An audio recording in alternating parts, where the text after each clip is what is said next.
but like the whole arena keeps singing. That's cool. And they did that with Mr. Brightside and All the Small Things by Blink-182. Mm-hmm. But they did both of those that night, and it was so funny because my dad was with me, and he has never heard either of those songs in his life. So like an arena of like 20,000 people singing along to a song, and he's just like, how do all these people know this song that I've never heard before? And his son standing at his side, just going, all the small things. Yeah, they cut it off at the na na na na na na, and everyone was just doing that, and he was just like, he's like, I guess everybody knows that one, huh? And I was like, yeah, dude, it's Blink-182. Like,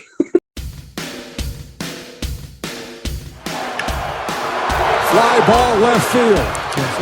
Nate McLouth is there. And the magical season of the Baltimore Orioles continues. Ball and 2 strikes on Goins. Ground ball to first. There's Pierce. And the Orioles are champions of the AL East.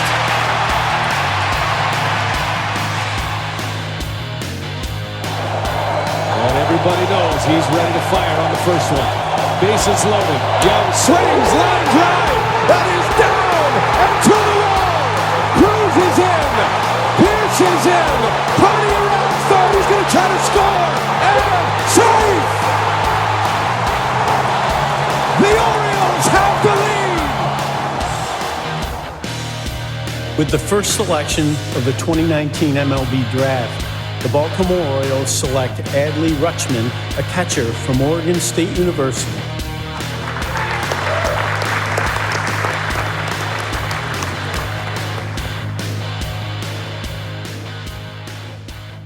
what's going on, everybody? Welcome back. It's episode 54 of the Talking Birdie podcast. We're back after a normal, I would say, 2-week break for the off season.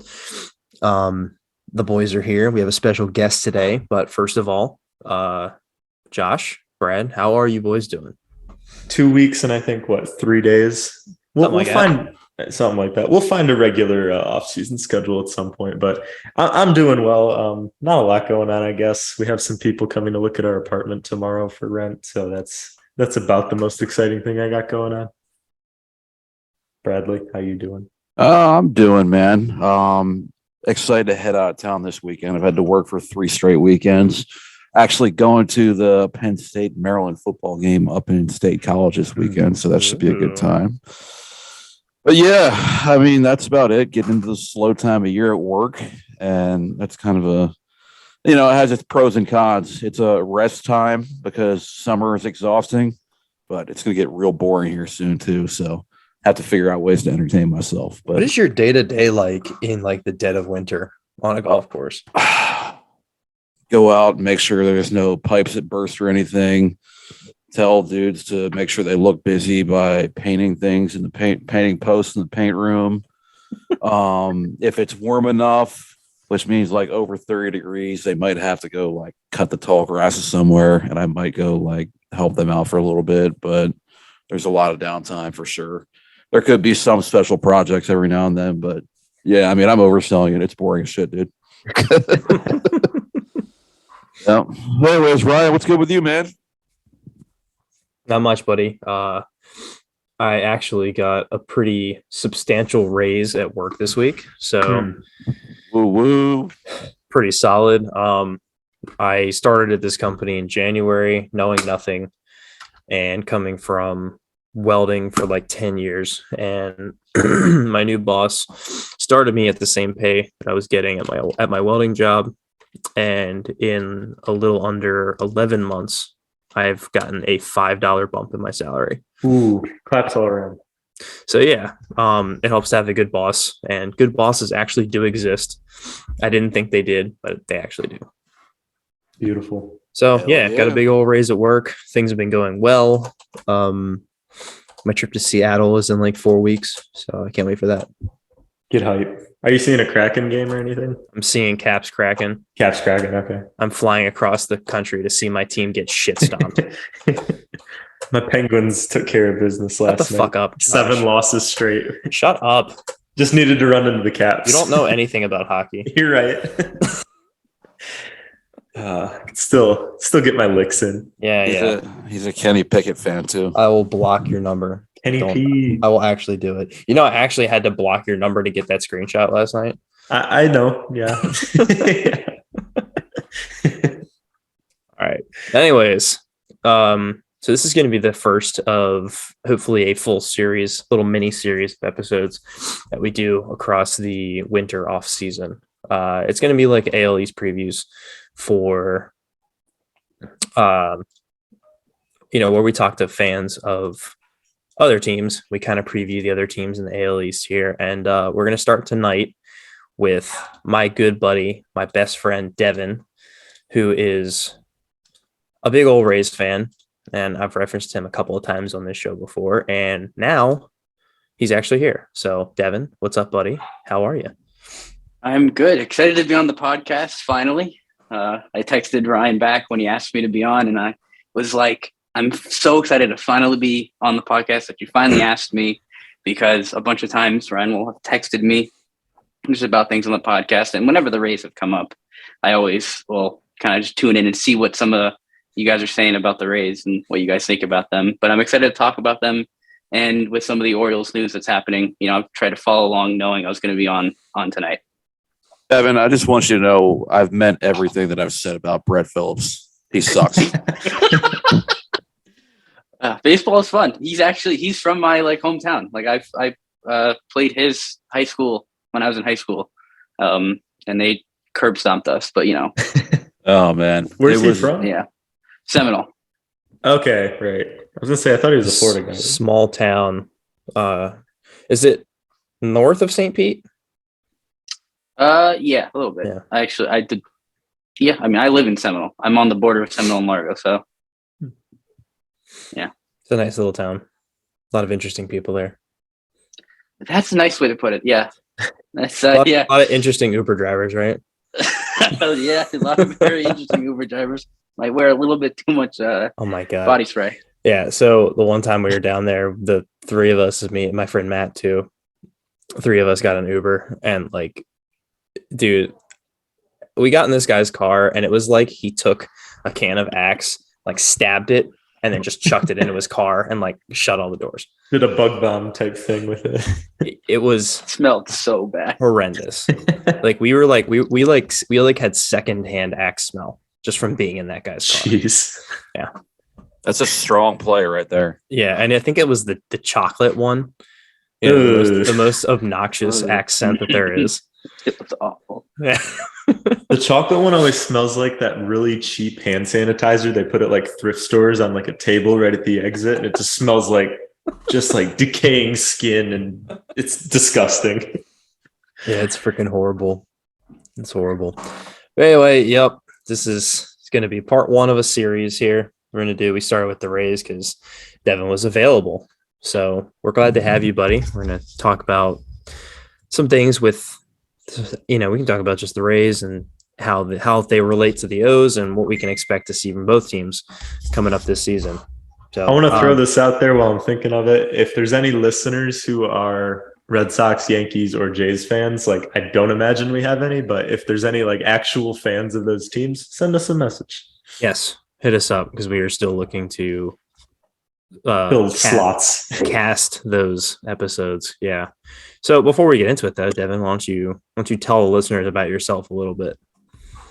So I'm a little younger than the gentleman on the podcast. I'm still in college. You heard them all talk about work and apartments and stuff like that. Yeah, none of that. I'm born after the millennia, so my sports experience has been a lot of nothingness and pain, and then the last few years have been great. But no, I go to school for business, double major with marketing and management. Looking to work in that field. Traveled to New York to do it. Go to school in New York. I'm surrounded by a lot of Yankees fans, Rangers fans, Islanders fans, and absolutely despise all of it. I hate all of it. Sounds like hell, man. Amen. Yeah. How have you overall enjoyed living in New York, especially compared to coming from St. Petersburg? I thought I was going to enjoy the city a lot. I come from a large family. I have 3 siblings and I have 19 cousins on my dad's side. So it was always very busy. And actually, one of my older sisters lives in New York with me. And I thought I was going to enjoy it, and then I didn't. I really like the kind of the vibe, and I guess the best way to put it is the speed of living in Florida and the pace of life, especially in like the St. Pete and Tampa area. There's a lot of stuff to do on the weekends, but then you go home and you have your own space. Maybe it was a part of college and not having my own space because it's a little different this year. I'm not on campus anymore. But I still, there's no really quiet. I'm in my apartment. I always hear, it could be a cop car, it could be an ambulance, it could be people shouting, it could be cars honking, it could be the train. So there's always noise going on. And that's something that I'm not the biggest fan of. I like the kind of the quiet. Home in Florida, it's quiet. The only thing I can really hear is maybe like animals every once in a while. I'm not going to try to sell you on this too much, but Pittsburgh, by the way, it's just entirely the best parts of what you're describing. I live 10 minutes from the city. Our street is completely quiet. It feels like a small town, but you're 10 minutes from downtown. It's wonderful here. I grew up in a town of 500 people. I can handle this pretty well. Pretty quiet nights. Yeah, but the thing that you're leaving out, Josh, is that it's Pittsburgh. So stop. Yeah, that's pretty important. Hey, I'm enjoying myself. I don't know. I like Pittsburgh. It's a cool place. The big thing for me is I thought I wanted 4 seasons because in Florida you get 1. That's it. Just hot and more hot. Not the biggest fan of the winter. I don't hate it, but I think I'd rather be hot as balls year round. Yeah, that's a transition for sure. 100%. Yeah. I'm a hater of the winter myself. I spent a year living down in Florida, and it was funny how like whenever I got to 60 to 70 degrees, people started acting like it was cold, and I thought everyone was crazy, but like I get it. Yeah. Yeah, I mean, and I worked outside too, and the test was people said it was officially cold like the one day I showed up wearing pants. So that was that was how it was confirmed right there. Yep, everyone from the north who moves down, they become the gauge of if it's actually cold or not to the local Floridians. Absolutely, man. Absolutely. Oh, that's funny. Cool, man. Hey, Dev, is there any chance you'd be able to like come down here on Saturday? We're having a birthday party. Your birthday? Well, Terry's too. It's actually hers on Saturday. Oh, that's cool. Maybe I'll look into it. Cool. That'll be fun. Anyways, so let's see. I'm gonna kind of like jump around the topics here, Josh. We don't have to go in this order. It don't matter. What is your outlook for the Rays in 2023 before any moves? Because obviously free agency technically just opened today, and the Rays always make a lot of moves. But just before, before all this, what's your kind of outlook on the team? Optimistic, cautiously, because the Rays are always very unpredictable when it comes to free agency. Everything that the front office has said is that they are trying to contend, and the focal point in interviews and things like that has been last season we scored 200 runs more than we did this season. And obviously you saw the Rays go into the playoffs. I think they lost the last 7 games of the year. And then they only scored 2 runs in the wild card series. So they are going to try to address that. I think the expectation is a healthy Brandon Lau, a healthy Wander Franco helps the offense a lot more.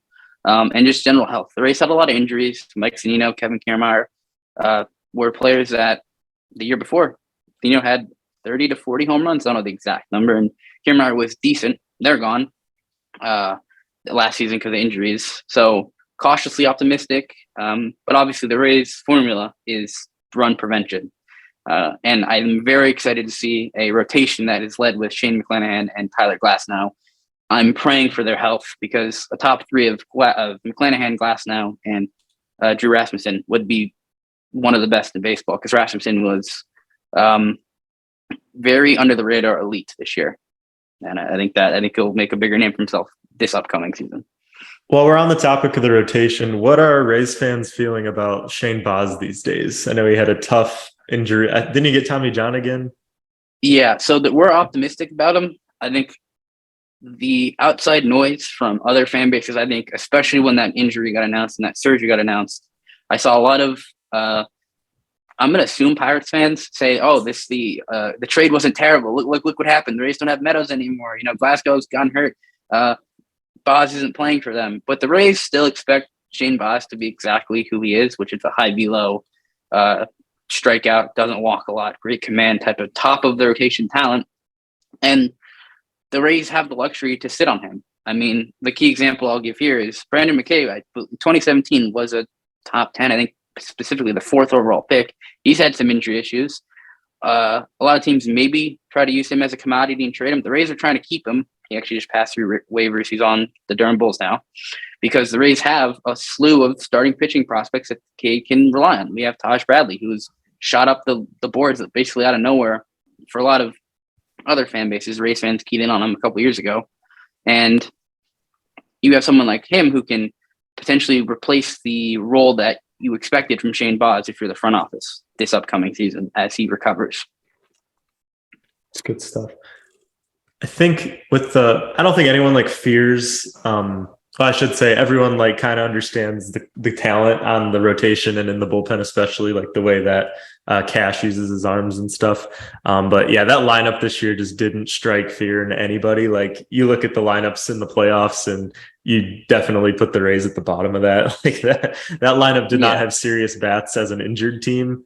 Losing Meadows in the last offseason visually makes that lineup look a lot worse. And then on top of the injuries you mentioned, there's just not a lot to work with there, I guess. Yeah, the Rays try to strike a balance always. And as we address some of the other topics later in the podcast, I'll go into more detail about this. But they always like to balance winning now and winning later, and it's a very hard balance. And that's what the Meadows trade was. Meadows was not too expensive. It's just the Rays believed they could get more value in trading him at that moment for Isaac Paredes. And I believe it might have been one of the first trades that involved draft picks. It was one draft pick. It was a compensation pick, and that turned into another prospect for the Rays. But that's stuff that they like to do. And the idea was prospect Josh Lowe could fill that void, being a kind of a different type of player. Not as much power, but a little bit more contact, a little bit better defense, more stolen bases, and then Josh Lowe didn't pan out. And you look at that lineup with all the injuries, Taylor Walls is our starting shortstop for 95 games, and it was an awful experience. I mean, he's supposedly an elite defender, and I think he is a much better defender than he showed this year, but he just is not a major league capable bat at the moment. He should hopefully get to that because his rookie year was much better at the plate, but this season, with more playing time, it just didn't pan out. The man it was barely serviceable. Wasn't really serviceable, actually. Ryan hates Taylor Walls. I'm fully on the Taylor Walls hate train. I do not like him as a player. As a person, I don't know him, so I can't speak on that. But as a player, I don't want him to take up a 40-man roster spot. Yeah, he's the worst. I hate Taylor Walls. I hate a lot of Rays players, honestly. They're so annoying. Fucking Arozarena, man. Yeah, Randall, a piece of shit. Randall. Yeah. Yep. There's rumors that the Rays they want to extend Randy. And I think that's just kind of fog of war. I don't think they would ever actually consider that because with how his arbitration is set up, he wouldn't be a free agent until he's 31. And that's a few seasons away. And he is a Scott Boras client. So the last Scott Boras outfielder who signed an extension was Bryce Harper for a year. I think that big deal he signed with the Nats to stay for one more year. So I don't think Randy's going to get extended. I actually think Randy is most likely to be traded this offseason, and that would be part of the lineup shuffle to try to improve the offense. He's definitely getting traded. There's no way they're extending him. No, they don't need to extend him. He is the prime, he's like a prime candidate for Rays ball, dude. Yeah. Every positive thing he does is against us. Yeah. These numbers are so inflated. Yeah. He's so dog shit against basically everyone else. Is there a site that lets you like track players' numbers by like who they played against? Baseball Reference. Yeah. I'm trying to get into it at this moment. Let me see. Like I'm quite certain that the Orioles are the best team.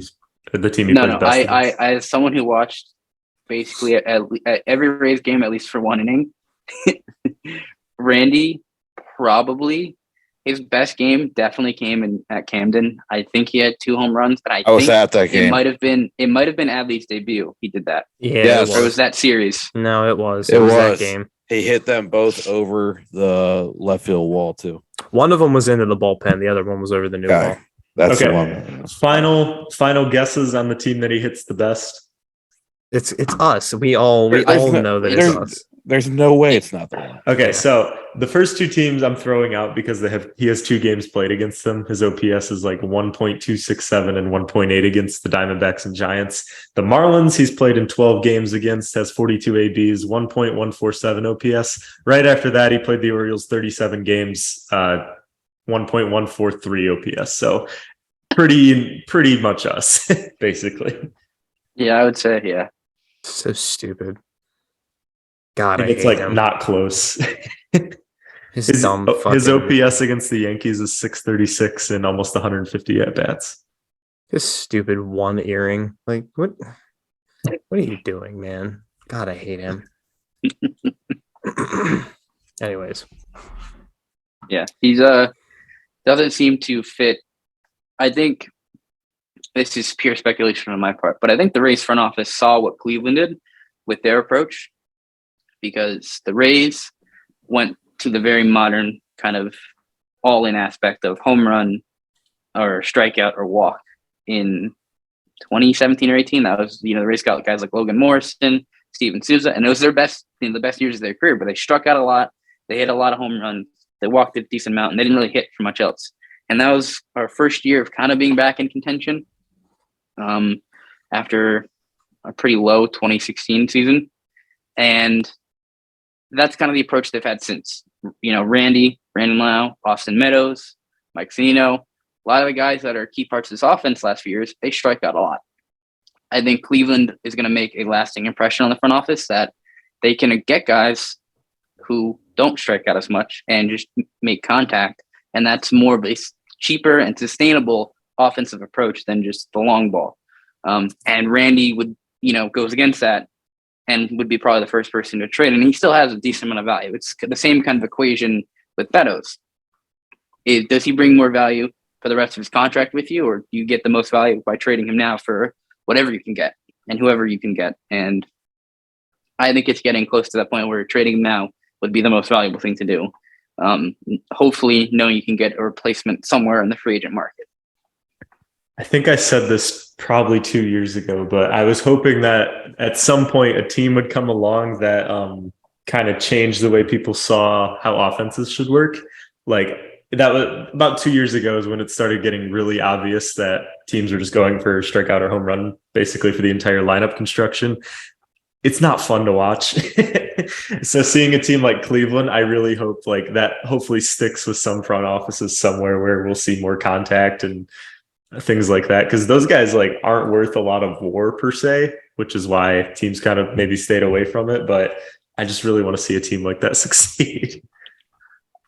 For the team like the Rays or even the Guardians, it makes sense. Because I feel like it's a little bit more sustainable and predictable. You might not have games where you score 12 runs, but you might get, you average a run more per game than you would if half the times you're not scoring anything, you're getting, 2 hit through 9 innings, because you mostly rely on pitching and defense. I mean, that the Guardians had a decent pitching staff, a very good pitching staff and bullpen, and they're very comparable with the Rays and their approach of probably run prevention first, often second.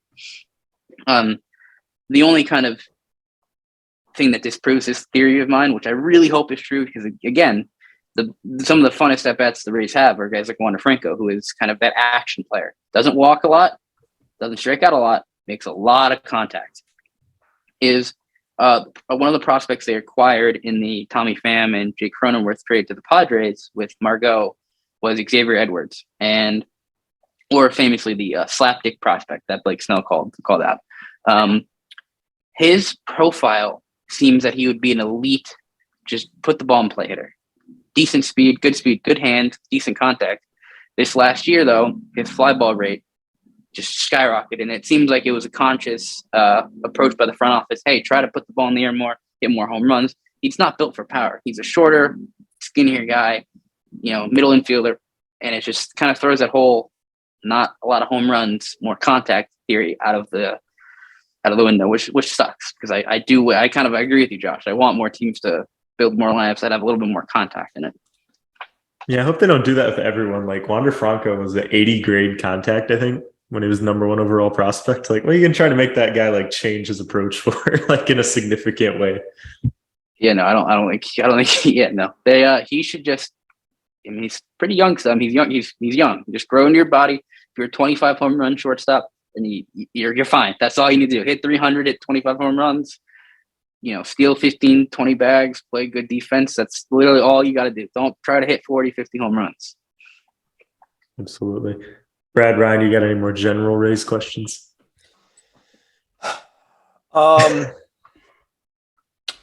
General Rays questions? No, not really. No, I mean, the only things that I would come up with would be at the end of the offseason, really, like just an outlook on how you think you guys are going to do. But there's too much to play out between now and then. So, yep. Yeah. That's kind of tough to say. When are they going to do something about that dog shit stadium? Well, I'm grateful that Manfred in baseball said absolutely not to the dual city. I think that was a horrendous idea. Terrible. Was that ever actually serious? Yes. That was a serious thing. I know they were saying it like they were threatening it, but I don't understand like logistically how that would work. So Steve Sternberg was. I don't know how far the conversation went. If it was more than just a hello, I exist. There was, I think, a group of 2 or 3 very wealthy men in Montreal that I think were worth about $4 billion who want to get an expansion team there. And I think they've been trying to get one for a while, kind of behind the scenes. And they saw an opportunity and they tried to take it. And I think their idea was do the split season for 30 years and then buy the team and move it outright. That's speculation on my part. I think it makes sense. If you're worth $4 billion collectively, you can just wait out until you get an expansion team, unless you want it now. And Stu they communicated to some extent to how far it was. Not really don't know. There was a site in Ybor picked out for a smaller, enclosed stadium, so open air. Only supposed to play in it for half the season, and then I think Stu had announced the plan for the playoffs would be, I think it was either alternating years, where if they, every other year they made the playoffs would be this stadium, and then Montreal, or alternating rounds in the same playoffs, which that would kind of be like, I'm just glad the plan's gone. And it just, yeah. I was at the point where I was saying, if this is the only option to keep them in Tampa and they actually get to Tampa, I'll bite the bullet. It sucks, but at least I could go and see my team. But then that would just be settling. Now that that's gone, I want a full-time stadium in Tampa. Is there any news on that front? So the most recent update is what it's been for a while. So Tampa and the Hillsborough County do not want to come up with the money to publicly fund the majority of the stadium. And that's what it's always been.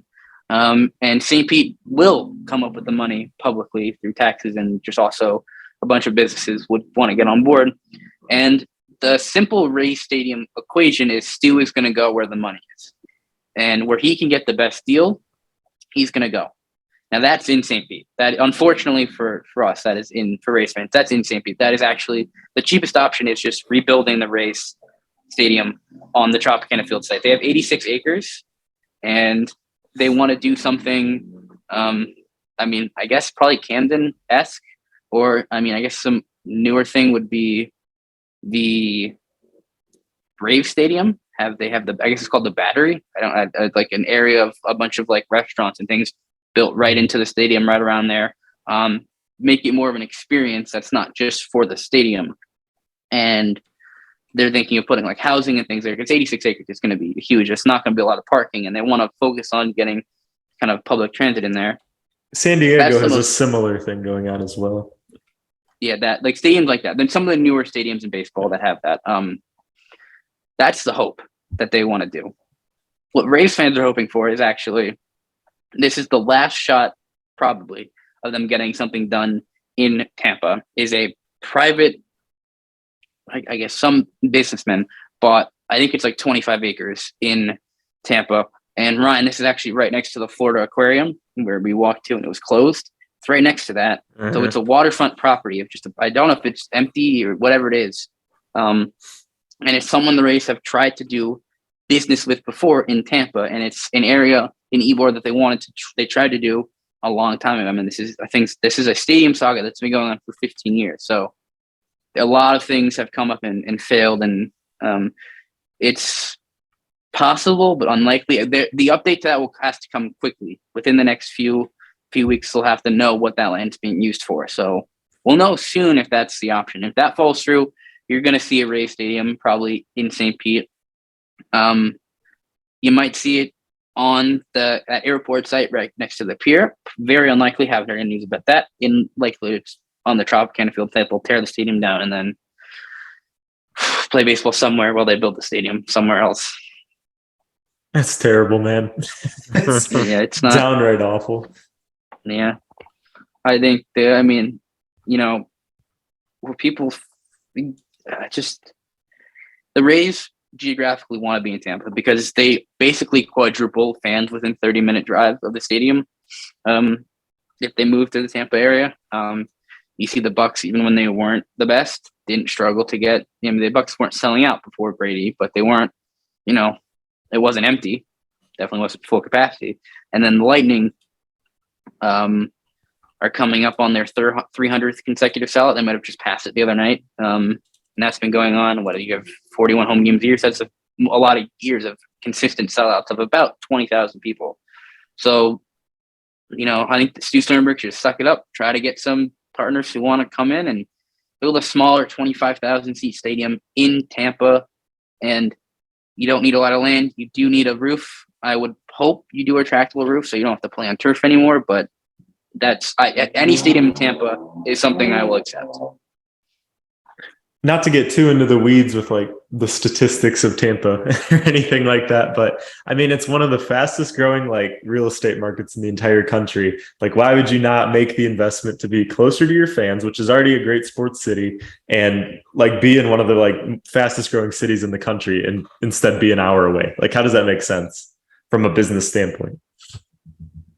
I think if you look at from Stu's perspective, he wants to save a lot of money. And I don't think if he was going to own the team if he thought that the team was going to stay in his family for multiple generations, that makes perfect sense. Okay, I'll spend the, maybe 800, 900 million I need, maybe $1 billion, whatever it is, however much he has to spend. Hopefully you can get it lower, down to like 600, 700 million.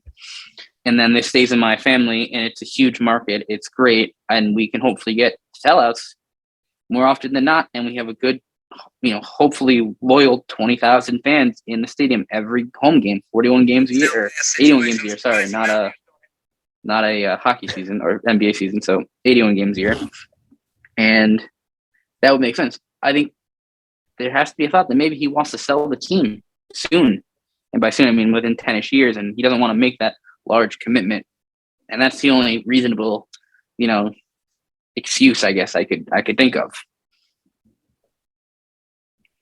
Troubling. We have we have some O's news, guys. New O's news? Little bit. I'm not even going to do the button because it's not big hashtag Orioles news. Okay. It's just Orioles news. All Orioles news is big hashtag Orioles news. You know what, Josh? You know what? You're fucking right. So big hashtag Orioles news. There we go. Per the MILB transaction log, the following players have elected free agency: DJ Stewart, Yusniel Diaz, Matt Harvey, Alex Wells, Lewis Head, Andres Angulo, Jacob Nottingham, Brennan Hanafy. I guess there goes the Brennan Hanafy hype train.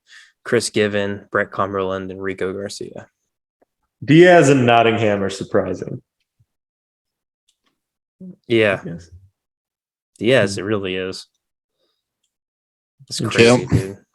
The end of the line it's not the end of the line because of Dean Kramer, but he was the key piece in the Machado trade, and here we are. He's 4 years later after being removed from this 40-man roster. 4.5 years later, that didn't work out too well. No. Wow. Huh. He just came off like a 300 average, like 30, 40 home runs, 100 RBI season, didn't he? Devin, maybe it was a mistake to have you on this show. But his knees. Yeah, his knees. They'll His never knees, hold up. though. They'll never hold up. No, So crazy. One last thing on the Rays. Who do you think would be their best free agent targets? Like taking into account realisticness and like actual need. So the Rays have a need at first base now. I think they'll look outside of the organization. Funny enough, this goes back like 3 or 4 years, and I'll start with this because he's a former O. I actually really like Trey Mancini. I know he's not as good as he was 3 or 4 years ago, but as a veteran, potentially cheaper than some of the other big name free agents. That's a profile the Rays like. The Rays are surprising all the time. The other one a lot of Rays fans really like, and this would be probably a bigger commitment, is Jose Abreu. Get your everyday first baseman, get a veteran presence. He made I think his contract was like $11 million. He's 35 though, bit of concern there. But we've seen this kind of pattern before where the Rays, they don't make big, huge splashes. It's always veteranship. I mean, even probably the biggest free agent signing the Rays had, or most impactful, was Charlie Morton. He was, I think, 33, or he was older when they signed that. So taking that into account, Jose Abreu was probably the big one. They'll definitely look for another outfielder, especially if they trade Randy. I think the bullpen is pretty set with internal options. And then the rotation, you're going to lose Corey Kluber potentially. I don't think they sign him. So you could see another kind of low end 4th or 5th, even like a 6th starter who kind of goes out of bulk to the bullpen, because the Rays have Jordan Lyles. Again. Jordan Lyles, I mean, just a guy to eat innings. I know he's very good at that. Consumer of innings. Mhm. I just had this realization while you were talking about that. It's so weird to hear like a fan of another team talk about how they don't desperately need rotation pieces, because it's such a focal point for the Orioles team this year. Like, this team will not make the playoffs if we don't make significant moves in the rotation. Like, to hear that that's not always the case is just kind of weird.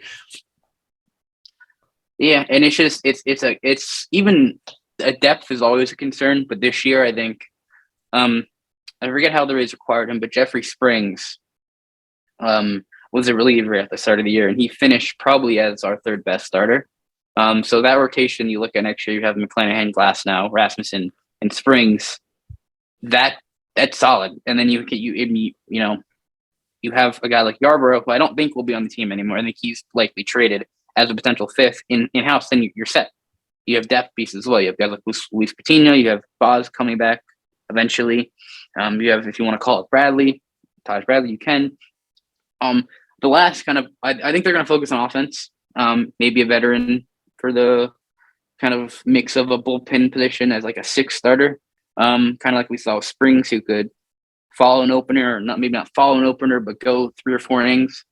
The Rays really kind of this last year kind of embraced that a little bit, where Rasmussen was twice through the order, pretty much done most of the time, unless he was rolling, which O's fans saw a few times actually. His best starts came against the O's. Springs had like a 7-inning kind of scoreless too against us. Yeah, I feel like his perfect game bid was against the O's. It was, yeah. That's the start I'm thinking of. Yeah. The last, and this is more of a kind heartstrings player for me, and I guess for a lot of the Rays fans around my age, would be Evan Longoria. So the Giants just opted out of his contract. He'll test the market, but I think Rays fans would love him to come back in any capacity, given what he means to the franchise, to the city, everything. He's probably, eventually one day going to be one of the only other jerseys that gets retired. And there's not a lot of longevity here for Rays to retire jersey numbers. Longoria is probably one of the only ones who would be worthy of that. And it depends on the cost. Again, cost is always very important with the Rays. They like to maximize it. And we don't know their payroll number, but it's sitting right now at like 36 million committed to next year. We've seen them go as a while ago, we've seen them go as high as 90. So that's kind of the maximum limit I'd expect. So it could be a big spending year, but it probably won't be. Probably be a few surprises, but the goal is to improve the offense, improve against right-handed and left-handed pitching, and then kind of keep and maintain the depth they've accumulated in the pitching staff, both starters and relievers. Do you guys see the Orioles have like $8 million committed to next year's payroll? Hell yeah, dude. That's what I'm talking about. $8 million.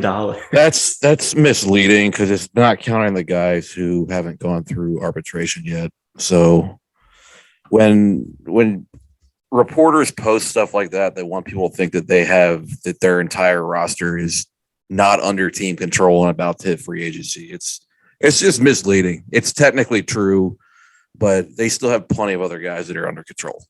Yeah, it's there when they make those posts, they're only talking about like players under cost controlled contracts. They're adding up all the rookie deals. but they know that people won't realize that when they tweet it out. So yeah, because they know they can get clicks out of all the people that are like small market bad. Yep. So yes, you're 100% right. Since this came up, it's actually I kind of want to ask, it's an Orioles podcast, ask you guys a question regarding extensions. If you had to pick one player on this Orioles team to give a sizable contract extension, knowing your GMs had said you're going to be players in free agency, knowing you're probably going to spend more than the last few years, probably be players in free agency. Who's a player that you could say get an extension done now for? Because I know there's a few young players in. I'll take that one. That's an easy one. Adley Rutschman, but it's 100%. For the sake of being different, I'll say Gunnar Henderson. Yeah. That's the other one. As an outside fan, the three, whenever asking that question, the three who come to mind for me would be Mountcastle, Adley, or Gunnar. And just seeing what Gunnar did in the short time, and also being, what is he like? He's like 21, right? He'll be 22 in like June, I think. So yeah, he's young. Okay, so he's literally a month older than I am. And knowing what the Rays did last offseason with the Wander extension, middle infielder, potentially. I think he's got pretty good defensive statistics, and also the offense is obviously there. That'd be probably my priority of extensions, with hopefully some high profile free agents, because that's what you guys can spend some money now. You got a pretty good core already. You just got to add on some starters. Yeah, we've gone into this a bit on the podcast, at least on occasion. Like Gunnar, like you said, being so young, like no reason to not lock that guy up if you think he's the guy he's going to be. But Adley Rutschman absolutely has to happen, I think, this offseason, because there are not a lot of good catchers in baseball, and the Orioles have maybe found the very best catcher in terms of defense and offense together. And you can't really let that slide, man. Like, I get he's like going to be 25 to start next year, but doesn't matter. Sign that man to 8 years if you have to. Like, make Adley Rutschman a focal point of your team for the next decade. Yeah, I think it's a little bit. Yeah, it's a little harder to follow what the Rays did because Franco was younger and different position.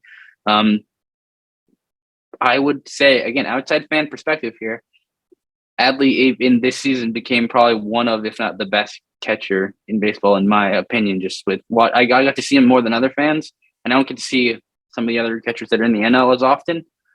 But man, Adley's impressive in everything he does. I mean, who's the comp? Realmuto? I think Will Smith's probably technically the best catcher right now just because he has a longer track record. But like, I think it's between Smith and Rutschman it's pretty neck and neck. Like Real Mutu fell off kind of this year and Kirk kind of rose out of nowhere, but Kirk's still nowhere near Adley. Kirk's a fat fucking turd. Kurt looks like my grandpa running the bases. He's only like 23 too. That's just wild. What? Yeah, he's a young guy. I thought he was so much older than that. That's a shocker to me. Let me see. Let me fact check that, but I'm quite certain he's like 22, 23. He just turned 24 a couple of days ago. Wow. That's impressive. Something like that. Jeez. Shit. The more you learn. More you learn. What are you laughing at over there? I'm just laughing at the more you learn. Okay. I was going to the notes. Okay. We can go to the notes. Come on, Mr. Host. Come on. Take us to the... I don't have to do it every time. You're the host. You fuck. All right. Fine. Do we really need to talk about this next one? Like, you could simply announce it and move on. Okay. The Astros won the World Series. Moving on. Yep. Josh, I really think you should. No, you know what, Brad? That is Brad's topic. You should take this one, Brad. Do you have the notes open? No. You never have the notes open. I know. I don't. I know. I don't think he needs the notes. I know what you're talking about. Jordan Lyles' fucking option got declined. Let's go. All right. Now, Hell yeah! All right. Now, I told you guys I don't want to celebrate too much because it could come back to bite me in the ass if he comes back on a cheaper deal. So I'm going to stay a little bit reserved, but that's a huge first step.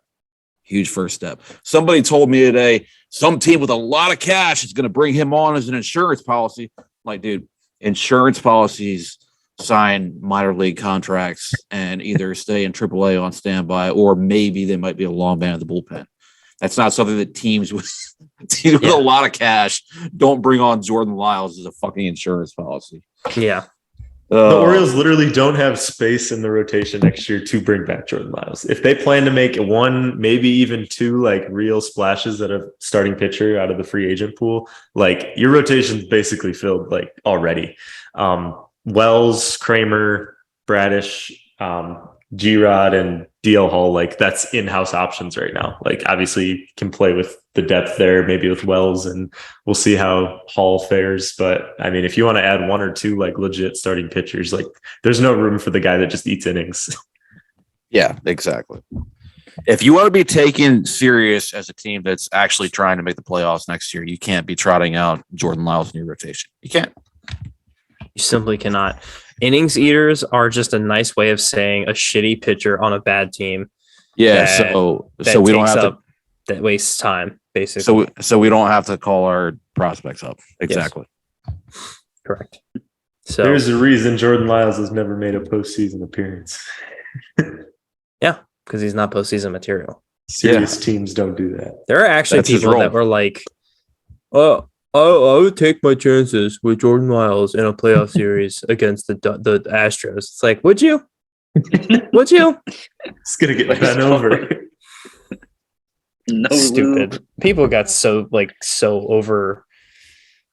Just went way over the top with the success we had this year. They're like, you just gotta get in, man. Which like is true, but also such a flawed roster. If you go into game 2 of the series with Jordan Lyles, like it's not a serious team. Jordan Lyles would have been pitching game 1, bro. It's the way the fucking rotation was at the end of the year. It's true. Staff ace, boy. Yeah. Innings consumer Jordan Lyles starting game 1 of a wild card. Oh, God, it makes me cringe just saying it. Like, if we had our true ace in John Means, it's still like kind of embarrassing to like. Yeah, because then he's your game 2 starter. No, I'm saying like, oh yeah, Jordan Lyles. But I'm saying like even like yeah. game 1, like John Means, like that's not an ace that compares to like the aces of other teams either. No. I do miss John Means, though. I didn't even bring him up in the previous conversation. My mistake. Well, it's because you can't count on him. Well, you don't know. He's not even going to be ready for the start of the year, I guess, is my justification. You can't count on him. Anything you get from him is just a bonus. You have to plan for him to not be there. I want him to just hang out as a fifth starter for the next 6 years for the Orioles, and I'll be happy. I love John Means. His timeline lines up. But what's that? His timeline with his injury. It's Tommy John, right? Yeah. TJ, yeah. Yeah, his timeline I think lines up very well with Tyler Glasnow's. And Glasnow, from all accounts, had a miraculous recovery and was able to pitch this season when he was expected to miss be out this entire year. So if you got good doctors, hopefully maybe he's back late next season. Means just started throwing again maybe 3 weeks ago, something like that. He put a video on Instagram showing his first throws in a while. So I mean, maybe he's ready for June is what I think some people are hoping for. That'd be ideal, but earlier the better. They're very Elias especially is very cautious with a lot of injuries, at least on the younger guys. I imagine he will be with Tommy John. So we'll see how it goes. We haven't had to really watch this too much yet. G-Rod did pitch again this year, though, so that was encouraging. The way the timeline shook out when he got hurt is kind of we'll see him in spring training. It's well when he came back too. And he did pitch well. So there is hope there that maybe they're not being too cautious. I think with the G-Rod injury, it was actually an injury for a month, but they were now we got to build them back up. So let's go 6 months. Up, Josh. It wasn't even 6 months. 3 months, whatever. It was 3. That's you're doubling the number. That isn't for the sake of making an exaggeration. You're right. All right. Strike my case from the record. Yeah. On top of Lyle's gone. Noted Orioles legend Jesus Aguilar is gone. Noted Orioles legend Rougned Odor is gone, and noted Orioles legend Robinson Chirinos, who's now on some sort of Mexican team, gone. All three. Good for him. I love that for him. Yeah, that's great. 38-year-old catcher. He can go down there and not have knees for the rest of his life, I guess. Yeah. And catching for 20 years. Just want to say, Rays legend Jose Aguilar also played for the O's too. Got released. Aguilar was a Ray? Yeah, he was a Ray. Before Miami, he was a Ray. I don't know if it was directly from Tampa to Miami, but yeah. Oh, was he a rookie in Tampa? No. It was. I think the timeline shook out when he was with the Brewers. He had breakout 30 home run season, sucked terribly for 1 year, and then the next year he got traded in the at the deadline basically to Tampa, and all of the Rays fans were we're going to bring him back. He's going to hit 40 home runs. He's his power bat we're missing. And he was also terrible in Tampa. And then he signed with Miami. I think from Miami. I don't know. I kind of fell off after that. But I think from Miami he went to you guys, right? Yeah. I'm looking at his career path right now. This is I didn't even know this was a thing. He spent his first 3 seasons with Cleveland. Oh, I didn't know that. Yeah. He was with Cleveland until he was 26. I actually only remembered him from the Marlins. I don't remember him prior to the Marlins. I remember his Brewers time, but I did not remember this Cleveland or Tampa time. No, that Cleveland is. I didn't know that at all. I thought he got debuted with the Brewers. So 3 seasons with Cleveland. He didn't play very many games, but still from what years were these? 2014 to through 2016. He was a Cleveland Indian. Wow. Who knew? Who knew? The more you know. Learning stuff. # learning stuff. Devin. The TNT crew had Connor Sherry mic'd up last night. And there was a moment where somebody got hit. Somebody on the Penguins got hit. And 5'9" Connor Sherry said, "Sit down, little boy." That's very funny. It's pretty good. I was trying to watch the Caps Penguins game from this we went to pick up an oven yesterday, Ryan. That's why when I told you I was not watching the game. Well, when we went to go get food after we picked up the oven, they had the game on in there, but there's no open seats. So we had to go into the back room where they had karaoke night, where it was literally 2 couples just trading off the mic basically the whole time. So we're sitting there trying to eat our wings and our pierogies and not able to watch the game. listening to just people scream about 5 feet away from my ears. And like, that was a tough experience. It was a nice place, but tough. Yeah, that doesn't sound fun. Sounds like an awful experience. Do you guys know the movie Kung Fury? No. Devin, I'm really relying on you here. It's a YouTube movie. Let's see. There's two of them. What is this? I think they wanted to make two of them, but it was a no 2015 hour-long YouTube movie. And I have news for you. Kung Fury 2 came out in 2022. Really? I knew they were working on it. It's in production. Nice. I feel like I've seen this, but not watched it. I feel like I just saw just a little, like the cover, and I just scrolled right past it, wherever it was. Well, it fits the total definition of a YouTube movie, but basically this guy that was karaokeing at the bar last night, he sang a song from that movie, and I think he was happy that I knew the movie he was talking about. Hour-long YouTube movie. Yeah, anyway. he sang that at every single fucking karaoke night he's ever done. You're the first person to recognize it. You have made the rest of his life. Well, I felt bad too because the DJ was like, so what's that song from again? And the guy was like, Kung Fury. And he's like, I don't know what that is. I was like, no, I got you. I know what that is. Awful. Had to make his night a little bit. Awful. So I sung karaoke for the first time in my life a couple weeks ago when I was down in Florida. Was it when you were in Orlando? Oh, no. It's when I was in Orlando. Yeah, it's my profile picture. There's some good pics from that. Yep. Although I think my favorite candid Brad pic from any social media is of you laying down on the bleacher in the West Virginia. Yeah. It's a good one. Oh yeah. No context, Brad. That's a good one. Yeah. Just don't even worry about it. What song did you pick? If you picked multiple songs, Cheap. I only sung one, and it was "Cheap Seats" by Alabama. Okay. Are you familiar with it? I know Alabama pretty well, but I don't know Cheap Seats. So. It's a song about going to minor league baseball games. So, oh, really? Okay. Yeah. Oh, that's cool. Yeah. Mm-hmm. Our ball club may be minor league, but at least it's triple A. Never heard this song before in my life. Look it up. It's vintage a nice country. Okay. It from back when I was in college, a buddy and I were drinking one night, and that song came on. He just looks at me. He's like, this guy really knows how to look at things positively. Ball club might be minor league, but at least it's a triple A. So, like, fuck yeah, dude. and then that was like our jam after that.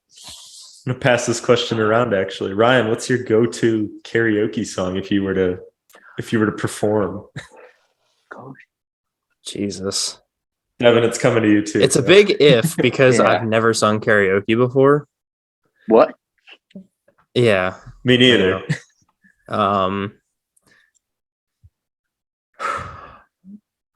I think it would have to be like just something that like a bunch of people know.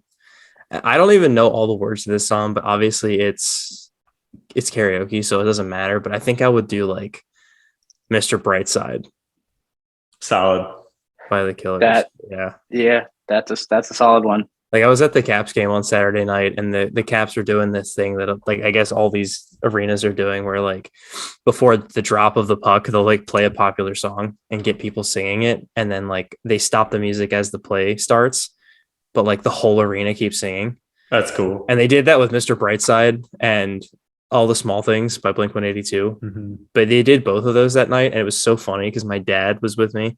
And he has never heard either of those songs in his life. So like an arena of like 20,000 people singing along to a song. And he's just like, how do all these people know this song that I've never heard before? And his son standing at his side just going, all the small things. Yeah, they cut it off at the na na na na na na, and everyone was just doing that. And he was just like, he's like, I guess everybody knows that one, huh? And I was like, yeah, dude, it's Blink-182. Like, I was like, I don't even like Blink-182 when I know that song. A couple bangers. I like feeling this is really good. I like that song a lot, and it's mostly because Tom barely sings in that song. He has the most annoying singing voice I've ever heard in my life. That is what I hate about Blink-182. Oh, I'm sorry. You might like their last two albums then. What? You might like their last two albums then, because he's not on them at all. I just don't care to listen to it know. at all. All right, Dev. They're not screaming about death, so Ryan doesn't listen to it. Shut up. Yeah. I mean, he likes State Champs. That's a pretty. They don't scream. State Champs is solid, yeah, exactly. Bro, I missed a huge opportunity. They had Sad Summer Festival. It came to Pittsburgh like right before we moved here. It was like State Champs, Wonder Years, Hot Mulligan. Like wasn't All Time Low on that too? All Time Low was on that. You know what? No. Like it was a wild lineup, and I'm changing. Yes, I'm changing my karaoke song to Dear Maria. Let's go. So that is my karaoke song. You're not gonna believe that this just happened, Ryan. Is that what you're gonna say? That's what I was gonna say. Awesome. I think I'll give out. I think Mr. Brightside is a great option. Dear Maria is a great option. Just to shift entirely, I think I'd do Dancing Queen. Oh, see, ABBA? You're going where I was gonna go. Yeah. I was gonna go back to 70s, 80s a little bit. I was messing with my coworker the other day. Like we were at this job, and he stays in his car for lunch, and I usually go out. And I just decided I was in a good mood, so I was like, I'm just gonna clown with him.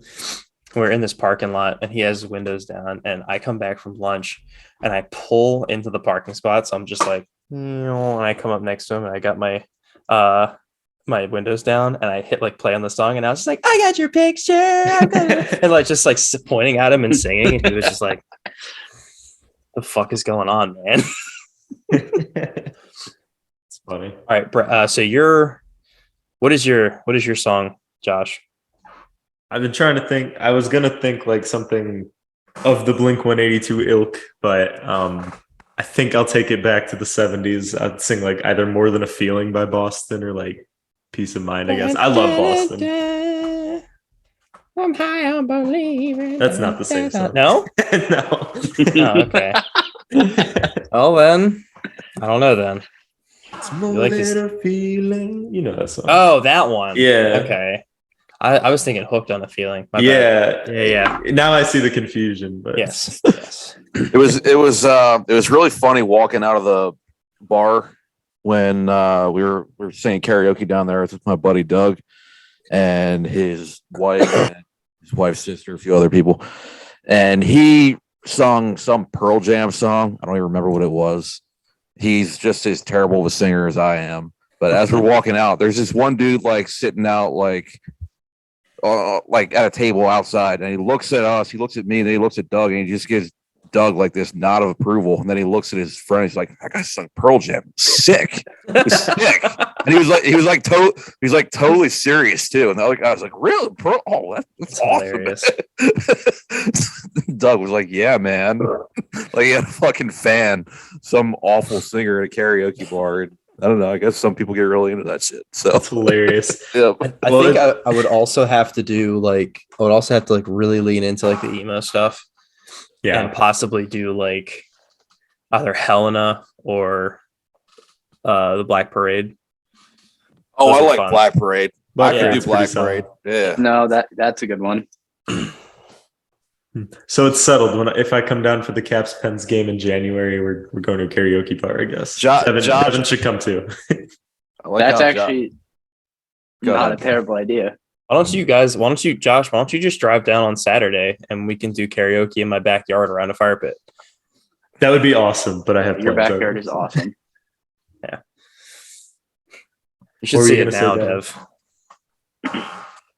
I've seen pictures of the puppy, which is just the cutest thing ever. Yeah, there's a fence and chickens now. There's a lot going on. Chickens back there now? There's chickens. So you have a puppy, you have a lot of cats. Chickens. Yeah, chickens. Macaw? Yeah, and they're terrifying. Good. They legitimately scare me. Really? How many do you guys have? Oh, not you guys. It's just how many? Yeah, do they have? There's 6. Only 6, and it freaks you out. Dog. Dude, have you ever heard the sounds a chicken makes? I grew up on a property that had 25 chickens at one time. I'm Josh, and I'm a fucking hick. Yeah, I know. a house right outside my neighborhood raised tigers. So I just thought I'd throw that out there. Florida things. Okay. Yeah, just they raise You know, tigers? I was like, raising tigers? we're Like, what's big the cats. connection here? Yeah, just thought chickens in Maryland, tigers in Florida. Jesus. All right. Well, before we move on from this, Brad, we need your karaoke song. In Pennsylvania, they keep meth heads on a leash. Well, I already told you what I sung already. I was just overlooking that meth heads comment, by the way. No, I'm proud of you. I wish we didn't dignify that by laughing. You're a better man than us, Brad. That song Heat Wave. Sometimes all I think about is you. Oh, Jesus. I love that jam. I'm totally getting into that, man. Totally getting into that. It feels better when like all of us are bad singers, so it'll be fun. Oh, yeah. Dude, I'm terrible. I never would have thought of the idea to sing karaoke on my own, but when I saw my friend do it and saw that he sucked, I was like, okay, all right, it's not so bad then. I'll go up and I'll have the stage presence. I'll grab the mic and I'll make it look like I know what I'm doing, but my voice is just gonna be really terrible. I will say the girl of the couple that was singing last night, she was like really good. Like she sounded like a Disney voice, like one of those. I don't know. She was just very good. Shout her out. Shout out to the girl from last night. Shout out random girl at Fisher's Bar and Grill or whatever. In Zelienople, Pennsylvania. I like it. Do we have any more topics to cover, guys? We have one very small topic. It's so not even a topic. We kind of hit on. Well, I wrote it down because it happened like actually when we were going to record last time. But. Hold on, we have two more topics. What's the Die. It's something. If you're going to talk about this, you're going to talk about that. I mean, come on. It's true. He was once like a trade piece for the Astros. Oh my god, dude! I want to die. He's an Astros pick. Yeah. Oh my god.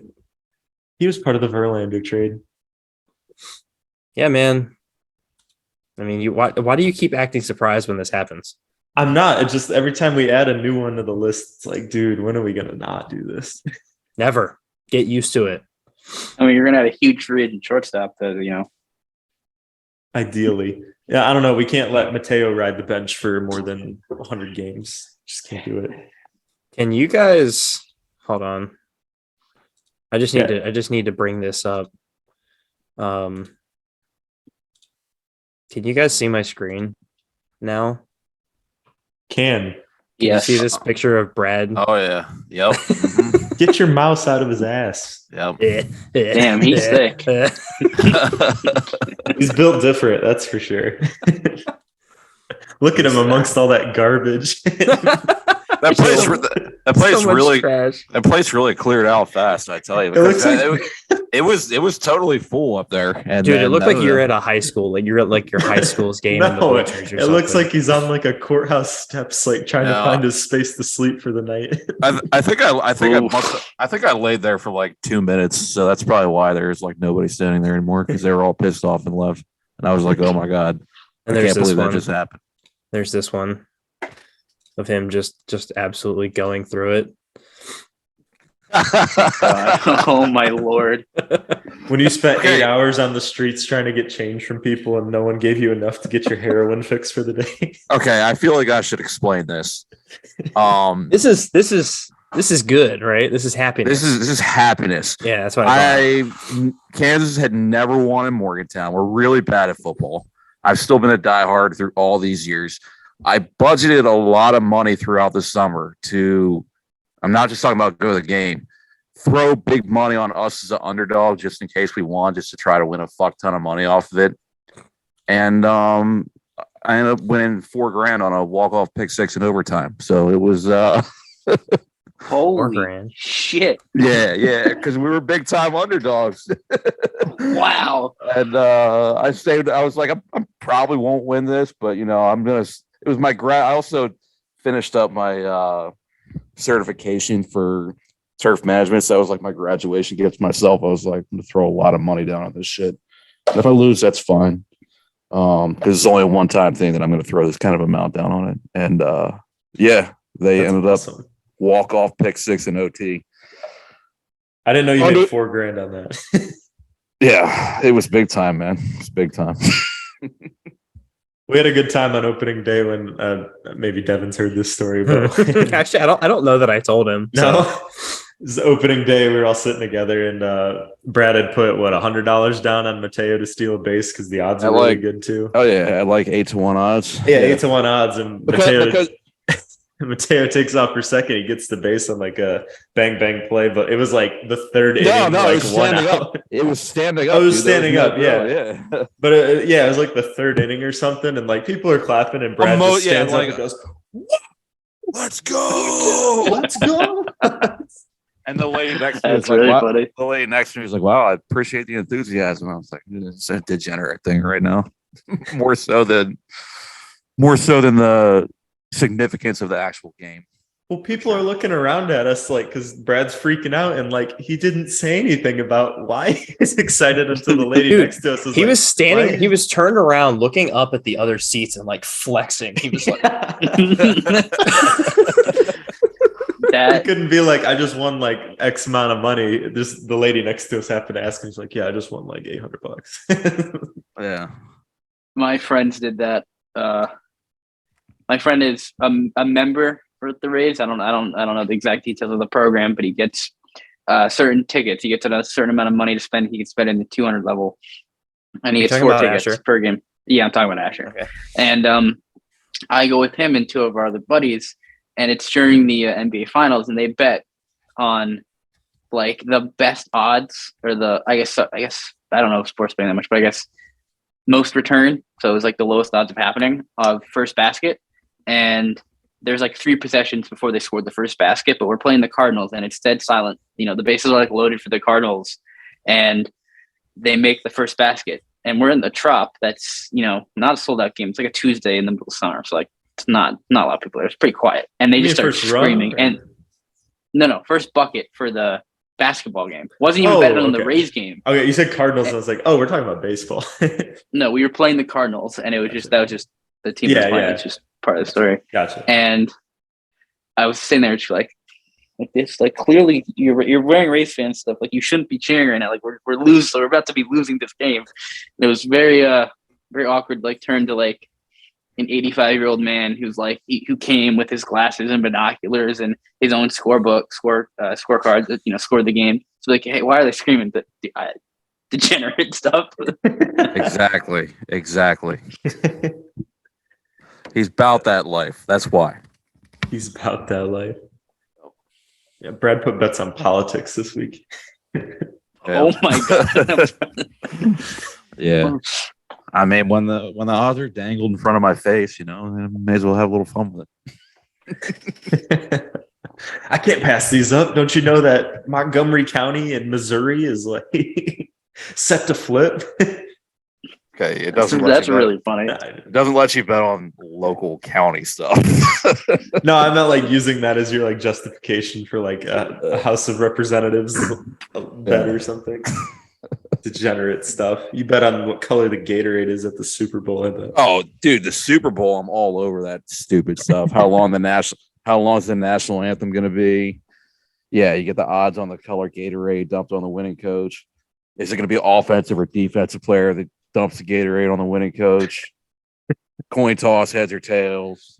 All that stupid stuff's wild, insane. Yeah, that's crazy.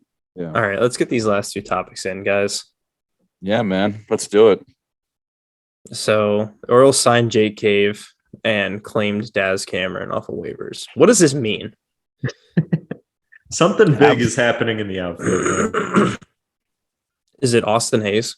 It's got to be, right? I feel like he's the guarantee. I don't know if they'll do it with Santander, but I think Hayes is a guarantee. They may. It doesn't sound like it. Elias just had that. He was talking to MLB Network or something, and he was like, it doesn't really make sense for us to move him right now. Yeah, I saw that. He had such a good second half. And also, he mentioned him as a switch hitting DH. So maybe I'm looking too much into that, but maybe Santander is not going to play much in the outfield next year, which I would hope not Makes sense, yeah. That dude can't move.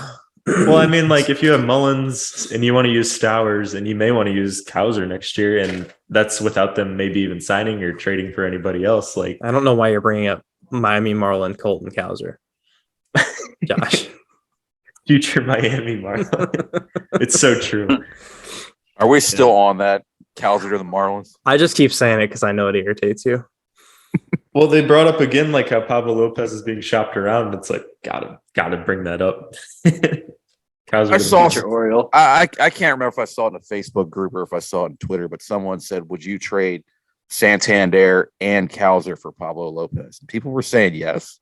Do you guys agree with that? Because I wouldn't do that.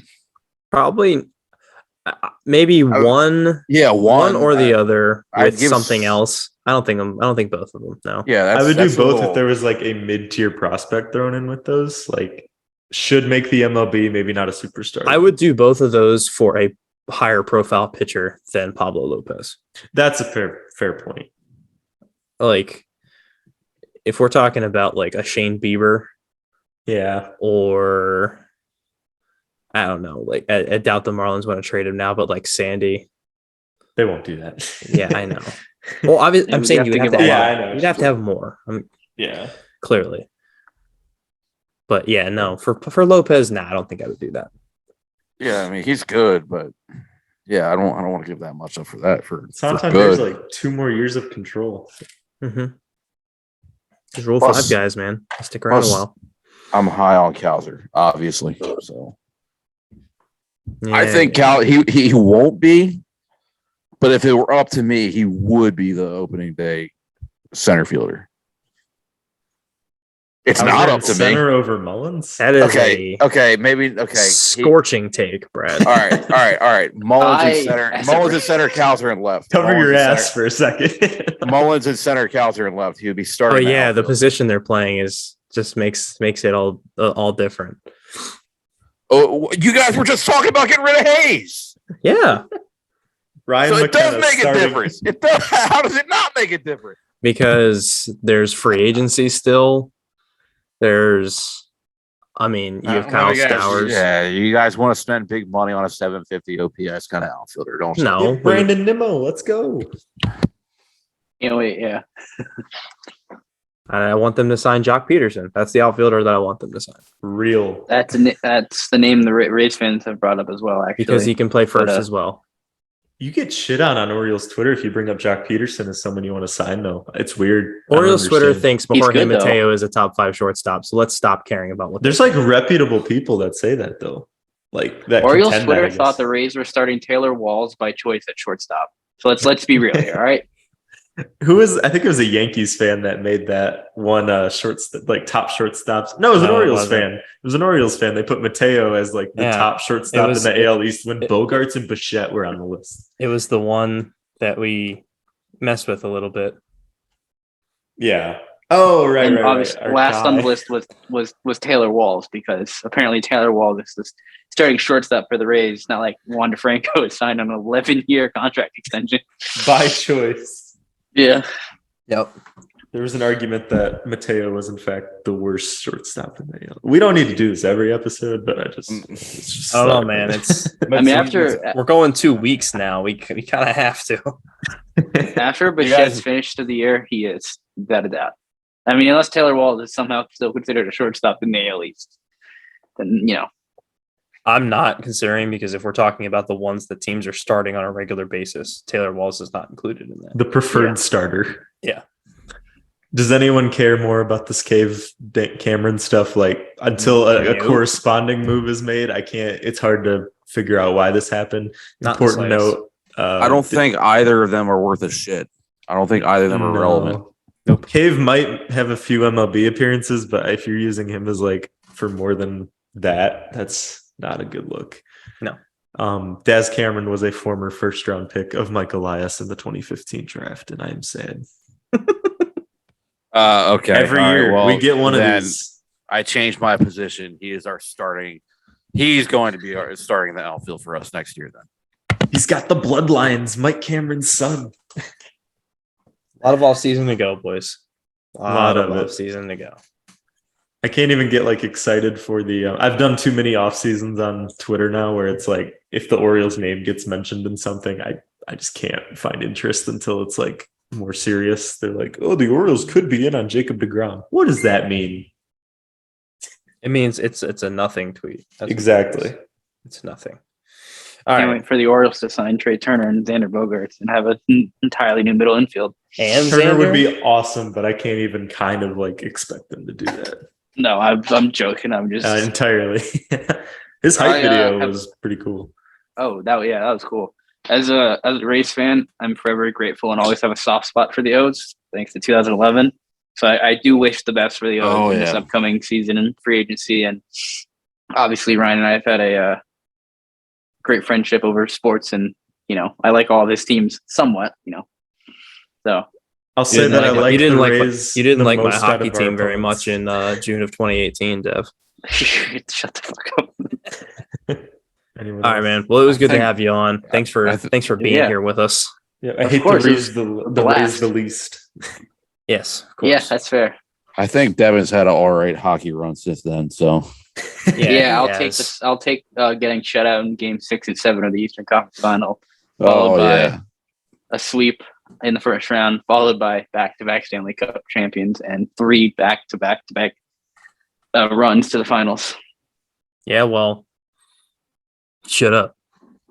You won 2 Mickey Mouse cups, bro. They weren't even real Stanley Cups. Mickey Mouse cups, bro. Got him. Yeah. Yeah. One of them was in the fucking bubble where all the teams played in front of no fans at the same arena. It was like a fucking pee-wee hockey tournament on a weekend. And then the next one was back in regular NHL arenas, but still had no fans. So yeah, you guys had Tom Brady when you were Super Bowl doesn't count. I went to Game 5. Yeah, because Florida, I know. But also you played the Montreal Canadiens in the finals, who are an Eastern Conference team. They're only there because of the goofy divisional realignment that they did for that season. So that teams wouldn't be traveling too much or crossing nation borders. Therefore, Mickey Mouse Cup. You can only play who's there. You played a team that has less than a year of experience to win your final, so you can only play who's there. Not much they can do about that. They took care of business. Still a real cup, bro. Real cups. One real cup over 2 fake cups, dog. I would take 2 cups over absolute mediocrity that's followed the Caps. Yup. Real. Yup. Yeah, absolutely. Like painful indecision. Yep. Okay, I feel like we're getting too much into hockey here. It happens all the time. It's fine. We do football quite a bit on here. Yeah, we do. College basketball and shit. Dev, do you want to plug anything for people? Yeah, I just have a Twitter. It's just my name. It's at Devin Shanahan. But Shanahan is SHANAHANN, 2 N's at the end there. I'm guessing in the N was taken YouTube. Already. Yeah, 1 N was taken and the guy hadn't tweeted in like 6 years. So maybe with Elon Musk buying Twitter, he'll get rid of the bot accounts and the inactive accounts and I can get my name. Yes. Finally. Yeah. And then you can pay for your verification and look like you're an official. Dude. No, absolutely not. there couldn't have been a worse week for that to be enacted. Oh, I know. It's so funny. All right. So yeah. Might be by design. Perhaps. Yeah. Perhaps. So if you guys want fire Rays content, I don't know why you would if you're listening to an Orioles podcast, but if you do, follow Devin. If you want to keep tabs on the other opponents in the AL East, which is kind of the point of this series. So and other Tampa sports.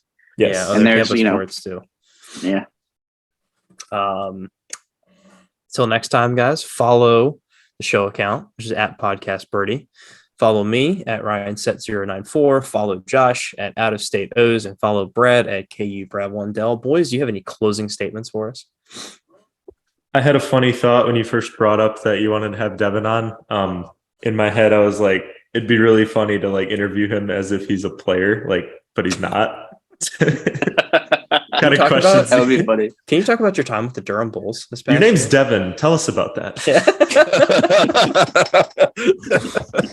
That would have been funny. Damn, I wish you would have brought that up. I would have totally ran with that.